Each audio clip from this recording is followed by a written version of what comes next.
Missionary Club today, and today we have Colby's cool facts, right? Okay, so what are you going to share with us today?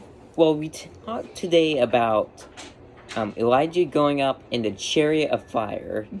But first, I have a couple questions for you guys. Okay. So, do you know what Elisha was doing when Elijah called him? Okay, Elijah, in the very beginning, when he first became a helper to Elijah? I have to go back and read. He was plowing a field when Elijah called him, and he left the oxen and the plow right there and followed them. So what happened to oxen? I don't know, I guess that's where saying, wait till the cows come home comes from.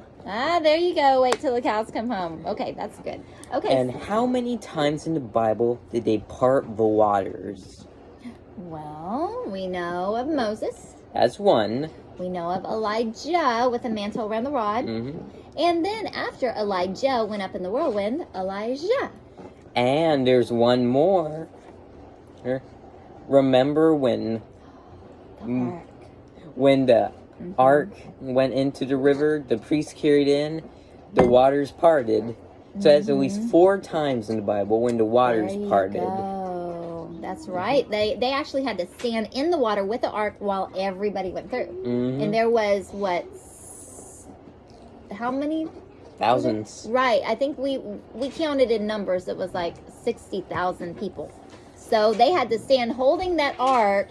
Of course, they're not allowed to touch it. They had to hold the staves. But they had to stand in the water until everybody went through. I'm sure their feet were pretty waterlogged. I mean, they were probably soaking wet.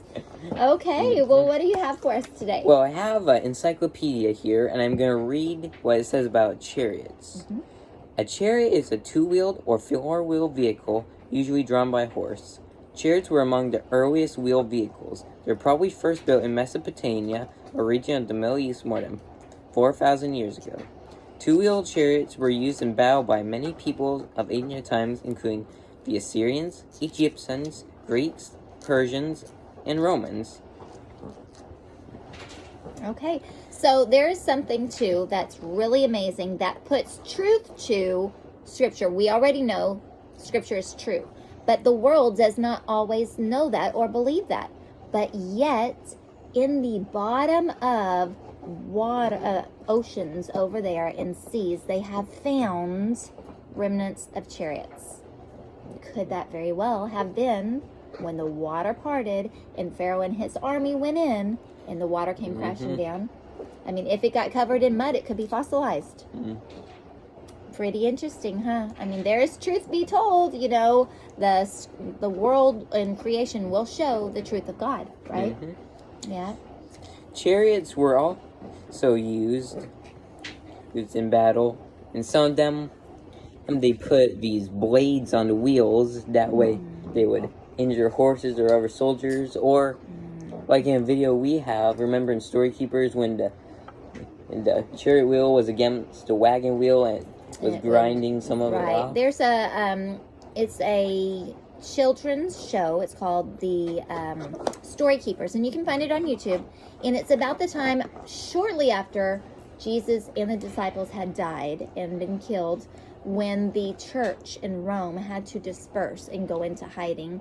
And it talks about the Christians and then how they kept the stories of Jesus. And it's a really neat little show. You can look it up, like I said, on YouTube, or you can get the videos or DVDs, and we have both of those. So. Yeah. In the 1800s, it's a type of light 4-wheeled chariot called post chariot became popular. It was kind of like a stagecoach. They suspended it on the wheels with leather straps, so it was kind of a bouncy one.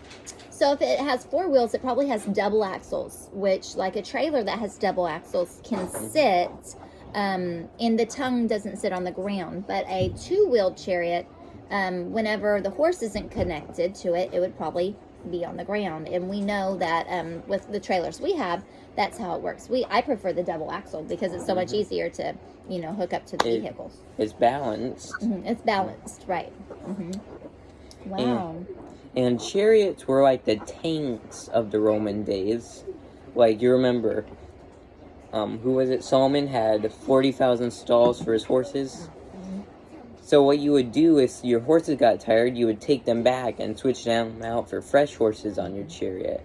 Kind of like the early mail system.